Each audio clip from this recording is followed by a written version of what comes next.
शांति। आज 24 जून 2024 को हम सभी प्यारी मातेश्वरी जी के अनमोल मधुर शिक्षाओं भरी मुरली सुनेंगे। मातेश्वरी जी का जीवन एक आदर्श था। अनेक ब्रह्मा कुमारी बहनों के लिए वो जैसे एक मैन्युअल था कि जिसको पढ़ करके हर कोई अपने जीवन को ऐसा बना सकते हैं। ब्रह्मा कुमारी जीवन की जो मर्यादाएं हैं, ब्रह्मा कुमारी जीवन की जो शालीनता है, समझदारी है, गंभीरता है, मधुरता है, ये सारे दिव्य गुणों से संपन्न हमारी प्यारी मम्मा थी। बाबा के पास जब मम्मा आई तो मम्मा हर प्रकार की कलाओं में प्रवीण थी। चाहे वो गाने की कला हो, चाहे वो डांस की कला हो, चाहे वो एकाग्रता पूर्ण कोई भी चीज को सुन करके अपने में ग्रहण करने की कला क्यों न हो, लेकिन मातेश्वरी जी ने अपने आप को हर प्रकार की कलाओं में पूर्णतः प्राप्त किया था। और इसीलिए बाबा ने देखते ही उन्हें पहचान लिया कि ये वही राधे व श्री लक्ष्मी बनने वाली महारानी आत्मा है। और इस तरह से बाबा ने उन्हें शिक्षाओं से सजाया और मम्मा ने जो बातें बाबा के मुख से निकली, हर बात अपने अंदर समाती गई। अगर देखा जाए तो मम्मा जब बाबा के पास आए, बाबा मुरली लिख करके भेजता था। शुरू में कराची में मम्मा उसे पढ़ करके ओरली सुना करके फिर बाबा की मुरली जरूर सुनाते थे। और देखा जाता था कि मम्मा बाबा की मुरली के जैसे एक एक शब्द स्वयं के अंदर समाया हुआ बोल रही थी। उसके बाद जैसे ही भारत में आए तो मम्मा विशेष सेवाओं में भी आगे रही। हर प्रकार की सेवा, चाहे स्थूल मनसा वाचा कर्मणा, हर प्रकार की सेवा में नंबर 1 रही। कहने का भावार्थ कि जब मम्मा बाबा से पहले क्लास में चली आती थी, गद्दी पर बैठती थी और अगर कोई बात सुनाती थी, लेकिन जैसे ही बाबा भले दबे पांव से भी आते थे, लेकिन मम्मा पहचान जाती थी और मम्मा शांत हो जाती थी। इतना रिस्पेक्ट बाबा के लिए उनके जीवन में था। बाबा जब मुरली सुनाते थे तो मम्मा एक टक देखते हुए जैसे बाबा के एक एक शब्द का रसपान कर रही थी, अंदर में जीवन में उतारती जाती थी। और इस तरह से रात्रि में भी जब कचहरी होती थी, अर्थात सारे दिन का पोतामिल सभी बहनें सुनाती थी, मम्मा से शेयर करती थी। मम्मा को अपनी कमी कमजोरी भी बताते थे, या कुछ भी सारे दिन में अगर कुछ हुआ होता था तो भी मम्मा के आगे स्पष्ट रख देते थे। और मम्मा बहुत प्यार से सबको शिक्षाएं देती थी ताकि उनके जीवन से वो कमी हमेशा के लिए दूर हो जाए। तो मम्मा का जीवन एक ऐसे मैन्युअल था हर एक ब्रह्मा कुमारी के लिए, जिसको पढ़ते हुए वो अपने जीवन को भी वैसा बना सकती है।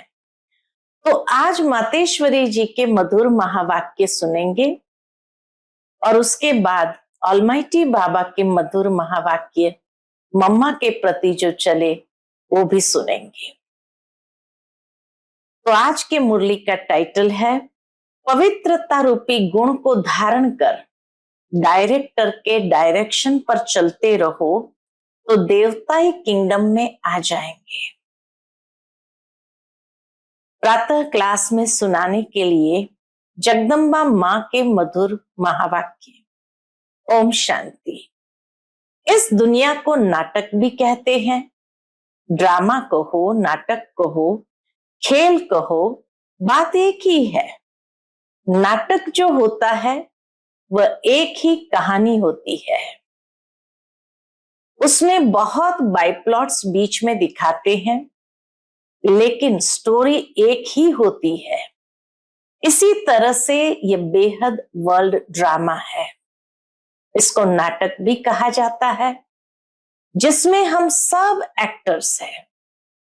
अभी हम एक्टर्स हैं, तो एक्टर्स को नाटक का पूरा पता होना चाहिए कि किस स्टोरी पर यह शुरू होता है।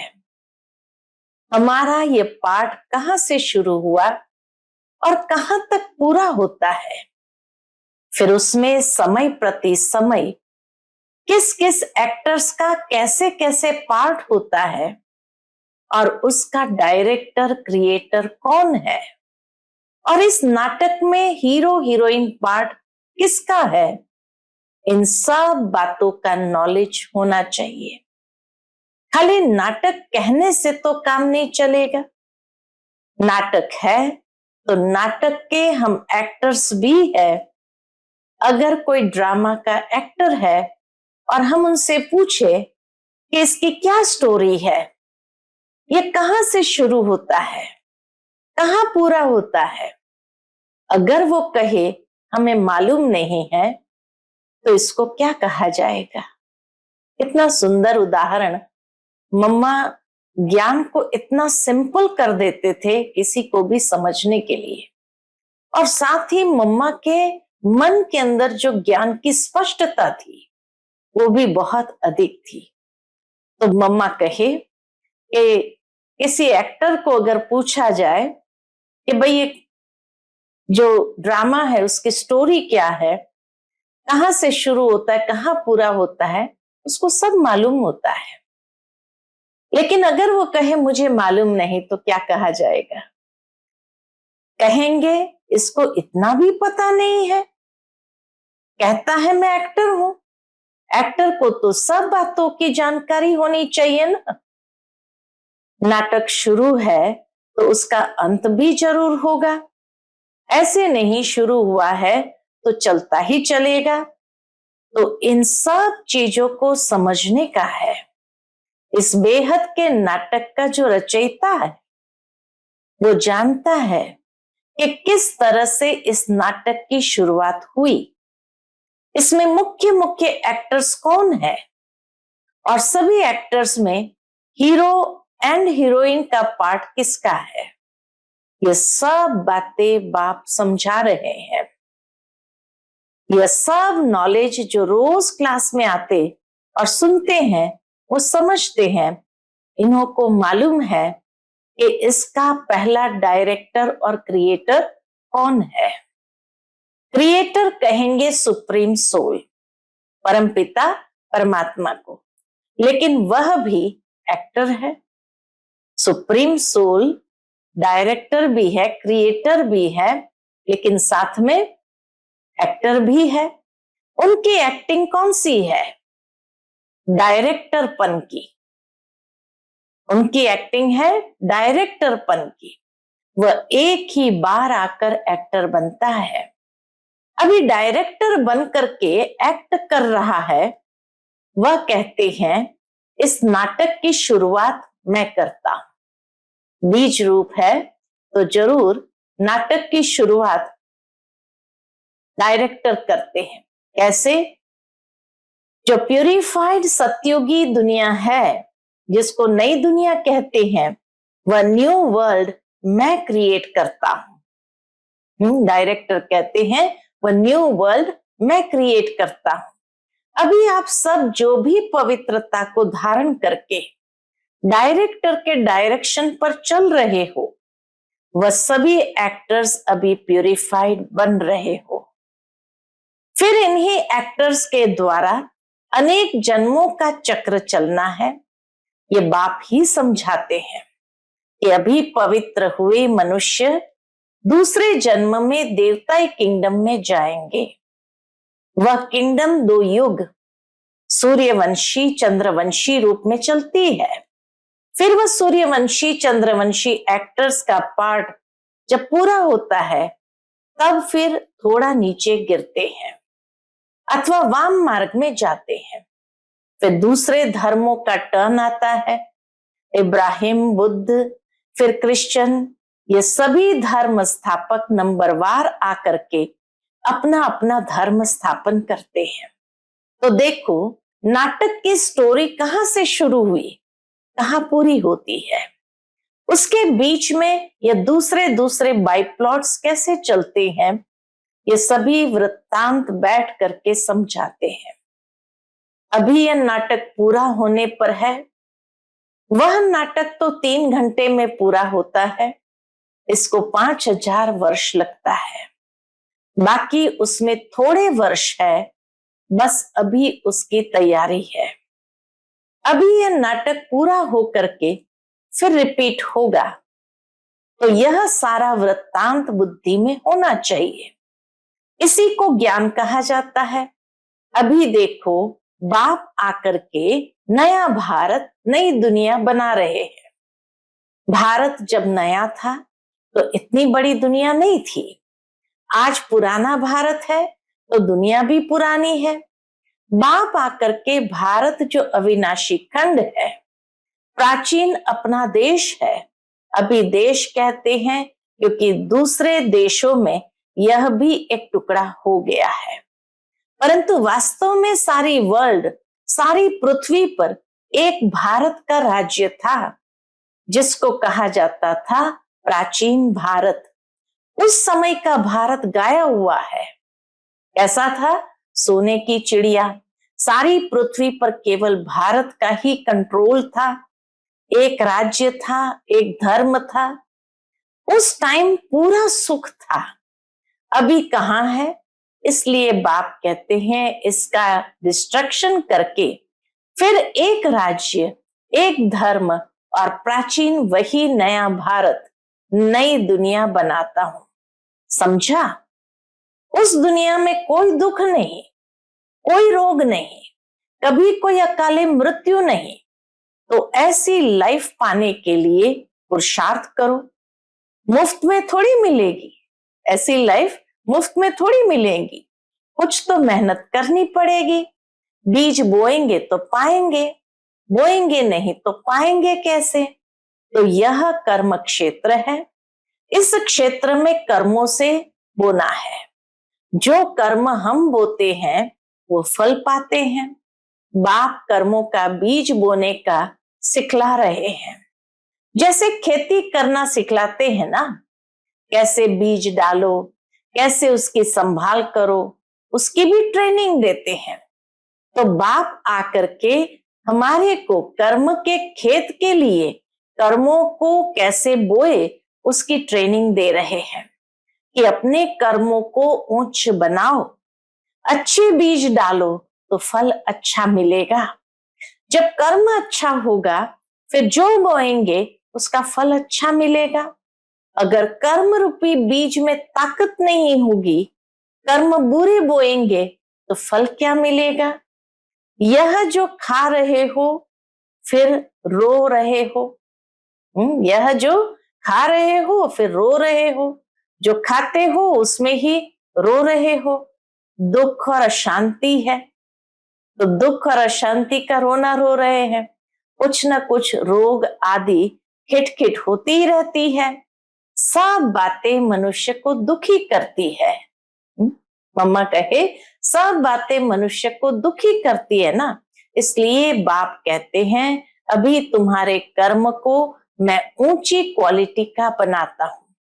जैसे बीज भी उसी क्वालिटी का होगा तो उस क्वालिटी को बोएंगे तो उसका फल अच्छा निकलेगा। अगर बीज अच्छी क्वालिटी का नहीं होगा तो फिर अच्छी क्वालिटी का फल नहीं मिलेगा।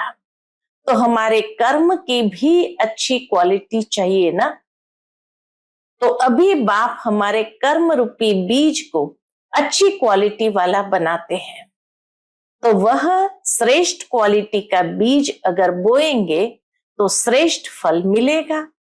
तो अपने कर्मों का जो सीड है, बीज है, वह अच्छा बनाओ और फिर अच्छा बोना सीखो।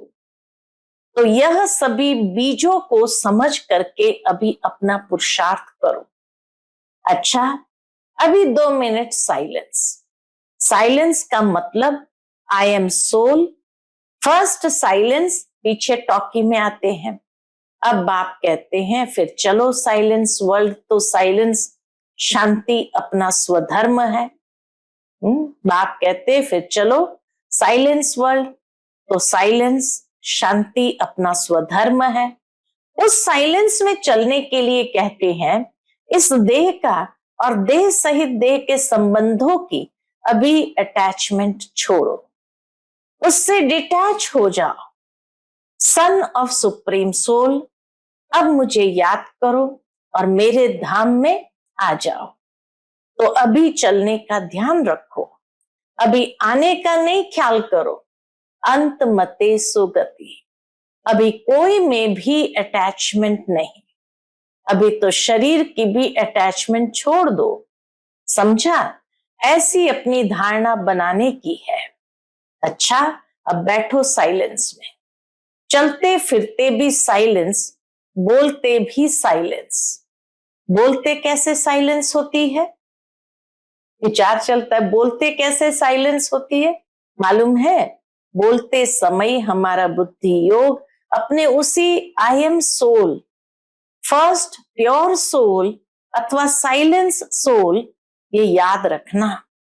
बोलते समय हमारे में ये नॉलेज होना चाहिए कि आई एम सोल, इस ऑर्गन से बोलते हैं, तो यह अपनी प्रैक्टिस होनी चाहिए। जैसे हम इसका आधार लेकर के बोलते हैं, चलो अभी आंखों का आधार लेते हैं, देखते हैं। जिसकी जरूरत है उसका आधार लेकर के काम करो। ऐसे आधार लेकर काम करेंगे तो बहुत खुशी रहेगी, फिर कोई बुरा काम भी नहीं होगा। अच्छा, ऐसे बाप दादा और माँ के मीठे मीठे बहुत अच्छे सदा साइलेंस की अनुभूति करने वाले बच्चों के प्रति याद प्यार और गुड मॉर्निंग। अच्छा, फिर संदेशी के तन द्वारा ऑलमाइटी पिता के उच्चारित महावाक्य मातेश्वरी जी के प्रति।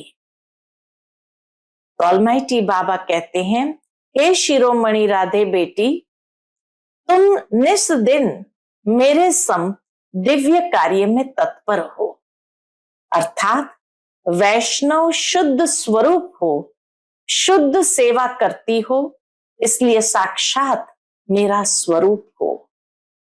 जो बच्चे अपने पिता के फुटस्टेप नहीं लेते उन्हों से मैं बिल्कुल दूर हूं, क्योंकि बच्चा तो फिर पिता के समान अवश्य चाहिए। यह कायदा अभी स्थापन होता है जो सत्युग त्रेता तक चलता है। वहां जैसा बाप वैसा बेटा, परंतु द्वापर कलयुग में जैसा बाप वैसे बेटे नहीं होते। अभी बच्चे को बाप समान बनने का परिश्रम करना पड़ता है, मगर वहां तो नेचुरल ऐसा कायदा बना हुआ है, जैसा बाप वैसा बेटा। सत्युग त्रेता में वो कायदा बना हुआ है, जो अनादि कायदा इस संगम समय पर ईश्वर पिता प्रत्यक्ष होकर स्थापन करता है। दूसरी पॉइंट कही है, मधुर माली की मधुर मीठी दिव्य पुरुषार्थी बेटी। मधुर माली की मधुर मीठी दिव्य पुरुषार्थी बेटी, अब तुझे बहुत रमणीक स्वीटनेस बनना और बनाना है। यानी बहुत स्वीट बनना है और बनाना है। अभी वर्ल्ड सवर्निटी की चाबी सेकंड में प्राप्त करना और कराना तुम्हारे हाथ में है। बहुत बड़ी जिम्मेवारी ऑलमाइटी बाबा ने दी कि वर्ल्ड सवर्निटी की चाबी सेकंड में प्राप्त करना और कराना तुम्हारे हाथ में है। देखो, ऑलमाइटी जो हर एक जीव प्राणी का मालिक है, वो जब प्रैक्टिकल में इस कर्म क्षेत्र पर आया है, तब सारी सृष्टि हैप्पी हाउस बन जाती है। इस समय वही जीव प्राणियों का मालिक अव्यक्त रीति से सृष्टि को चला रहा है, लेकिन जब वह प्रत्यक्ष रूप में देहधारी बन मालिकपन से कर्म क्षेत्र पर आते हैं, तब सतयुग त्रेता के समय सभी जीव प्राणी सुखी बन जाते हैं। वहां सच की दरबार खुली रहती है। सतयुग में सच की दरबार खुली रहती है। जिसने ईश्वरीय सुख प्राप्त करने अर्थ पुरुषार्थ किया है, उन्हों को वहां सदा के लिए सुख प्राप्त हो जाता है। इस समय सभी जीव प्राणियों को सुख का दान नहीं मिलता है। पुरुषार्थ ही प्रारब्ध को खींचता है। जिन्हों का ईश्वर से योग है, उन्हों को ईश्वर द्वारा संपूर्ण सुख का दान मिल जाता है। जिनका योग है, उनको संपूर्ण सुख का दान मिल जाता है। तीसरा, ऑलमाइटी बाबा कहे, अहो तुम वही शक्ति हो जो अपनी ईश्वरीय ताकत का रंग दिखलाए इस आसुरी दुनिया का विनाश कर दैवी दुनिया की स्थापना कर रही हो। फिर पीछे सभी शक्तियों की महिमा निकलती है। अभी वह ताकत तुम्हारे में भर रही है। अभी वह ताकत तुम्हारे में भर रही है। तुम सदा अपने ईश्वरीय बल और रुहाब के मर्तबे में रहो तो सदा अपार खुशी रहेगी। नित्य हर्षित मुख। तुमको नशा होना चाहिए कि मैं कौन हूं, किसका हूं, हमारा कितना सौभाग्य है, कितना बड़ा पद है। अभी तुम पहले सेल्फ का स्वराज्य प्राप्त करते हो, फिर सतयुग में युवराज बनेंगे। अभी तुम पहले सेल्फ का यानी स्वयं के ऊपर स्वराज्य प्राप्त करते हो, फिर सतयुग में युवराज बनेंगे। तो कितना नशा चाहिए। इस अपने भाग्य को देख खुशी में रहो। अपने लक को देखो, उससे कितनी लॉटरी मिलती है। अहो कितना श्रेष्ठ तेरा लक, जिस लक से वैकुंठ की लॉटरी मिल जाती है। समझा लकीएस्ट दैवी फूल बच्ची। चौथी बात जो कही, इस सुहावने संगम समय पर स्वयं निराकार परमात्मा ने साकार में आकर यह ईश्वरीय फैक्ट्री खोली है, जहां से कोई भी मनुष्य अपना विनाशी कखपन दे अविनाशी ज्ञान रत्न ले सकता है। ये अविनाशी ज्ञान रत्नों की खरीदारी अति सूक्ष्म है, जिसको बुद्धि से खरीद करना है। यह कोई स्थूल वस्तु नहीं है जो इन नैनों से देखने में आए, मगर अति महीन, गुप्त, छिपी हुई होने के कारण इनको कोई भी लूट नहीं सकता। ज्ञान रत्नों को कोई भी लूट नहीं सकता है। ऐसा सर्वोत्तम ज्ञान खजाना प्राप्त करने से अति निरसंकल्प सुखदायक अवस्था रहती है। ऐसा सर्वोत्तम ज्ञान खजाना प्राप्त करने से अति निरसंकल्प सुखदायक अवस्था होती है। ज्ञान के बातों में रमण करते रहो तो धीरे धीरे मन एकदम निरसंकल्प और सुखदायक स्थिति का अनुभव करता है। जब तक कोई ने यह अविनाशी ज्ञान रत्न खरीद नहीं किया है, तब तक निश्चिंत, बेफिक्र, निरसंकल्प रह नहीं सकता। अगर ज्ञान रत्न नहीं है बुद्धि के अंदर, तो नेचुरल है बुद्धि निश्चिंत, बेफिक्र, निरसंकल्प रह नहीं सकती, क्योंकि पुरानी बातें ही बुद्धि के अंदर चलती रहेगी। इसलिए इन अविनाशी ज्ञान रत्नों की कमाई कर अपने बुद्धि रूपी सूक्ष्म तिजोरी में धारण कर नित निश्चिंत रहना है। विनाशी धन में तो दुख समाया हुआ है और अविनाशी ज्ञान धन में सुख समाया हुआ है। पांचवी बात जो ऑलमाइटी बाबा ने मम्मा प्रति कही, जैसे सूर्य सागर के जल को खींचता है जो फिर ऊंचे पहाड़ों पर बरसता है, वैसे यह भी डायरेक्ट ईश्वर द्वारा वर्षा बरसती है। कहते हैं शिव की जटाओं से गंगा निकलती है। अभी इनके मुख कमल द्वारा ज्ञान अमृत धारा बरस रही है, जिसको ही अविनाशी ईश्वरीय धारा कहा जाता है, जिससे तुम भागीरथ पुत्र पावन हो, जिससे तुम भगीरथ पुत्र पावन हो, अमर बन रहे हो। यह सिरताज बनाने की वंडरफुल मंडली है। यहाँ जो भी नर और नारी आएंगे वो सिरताज बन जाएंगे। दुनिया को भी मंडली कहा जाता है, मंडल अर्थात स्थान। अब यह मंडली कहाँ टिकी हुई है? ओम आकार में, अर्थात अहम स्वधर्म में, और सारी दुनिया स्वधर्म को भूल प्रकृति के धर्म में टिकी हुई है। तुम शक्तियां फिर प्रकृति को भूल अपने स्वधर्म में टिकी हुई है। प्रकृति का धर्म अर्थात 5 विकारों की बात, लेकिन स्वधर्म अर्थात आत्मा के 7 गुण। छठी बात जो ऑलमाइटी बाबा ने कही, इस दुनिया में सभी मनुष्य निराकार ईश्वर को याद करते हैं, जिसे अपने नैनों से देखा भी नहीं है। उस निराकार में उन्हों का इतना अति प्यार रहता है जो कहते हैं, हे ईश्वर अपने में मुझे लीन कर दो। परंतु कैसा वंडर है, जो स्वयं ईश्वर जब साकार में प्रत्यक्ष हुआ है तब उनको पहचानते नहीं हैं। ईश्वर के बहुत प्यारे भक्त ऐसे कहते हैं, जिधर देखता हूं उधर तुम ही तुम हो। भल वो देखते भी नहीं है, परंतु बुद्धि योग से यही महसूस करते हैं कि ईश्वर सर्वत्र है। लेकिन तुम अनुभव से कहते हो कि स्वयं निराकार ईश्वर प्रैक्टिकल साकार में यहाँ आए पधारे हैं। अब सहज ही तुम मेरे से आकर मिल सकते हो। परंतु कई मेरे बच्चे भी साकार में प्रभु पिता को पहचानते नहीं है।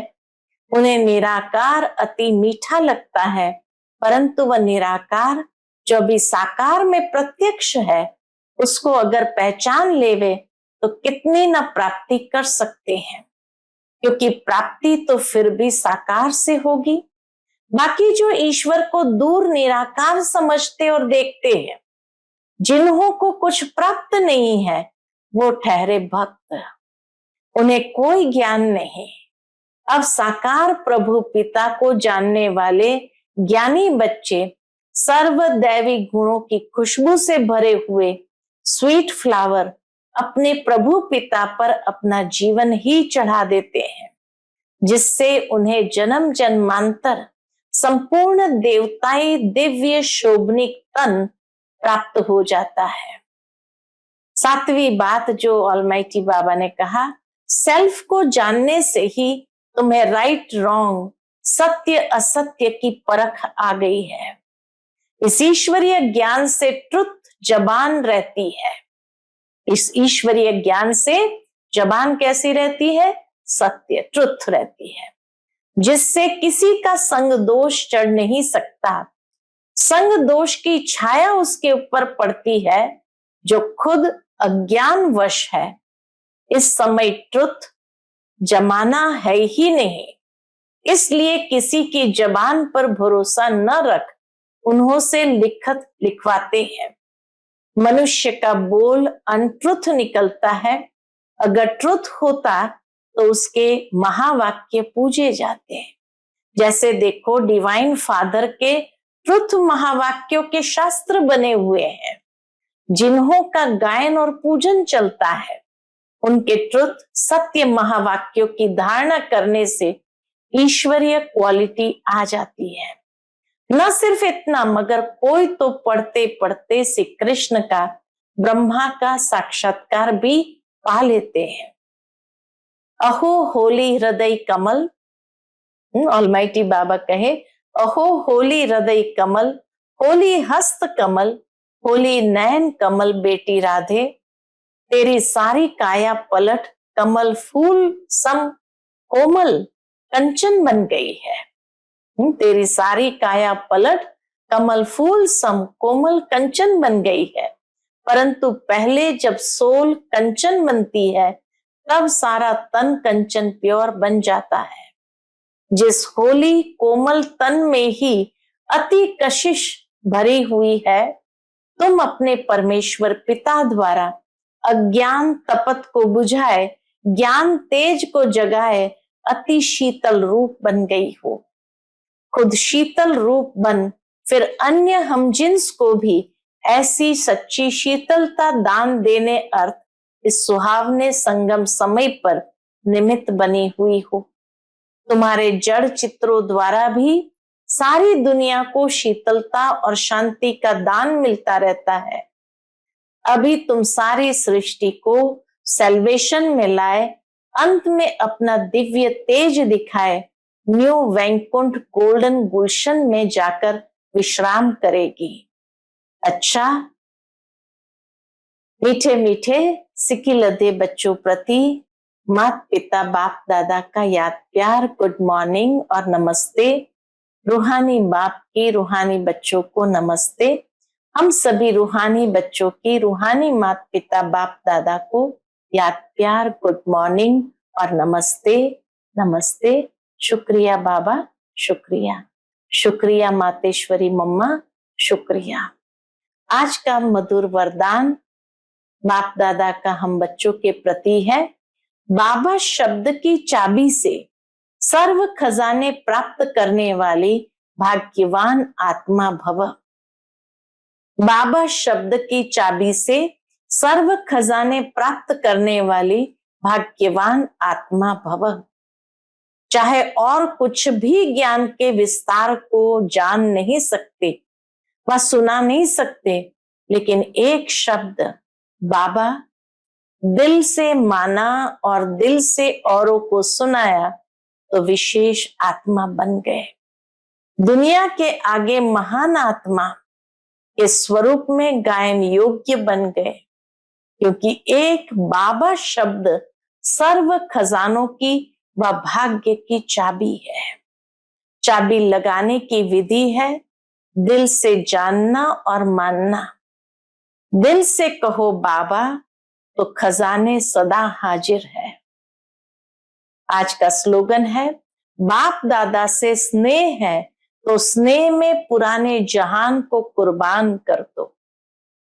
बाप दादा से स्नेह है तो स्नेह में पुराने जहान को कुर्बान कर दो। अच्छा, ओम शांति।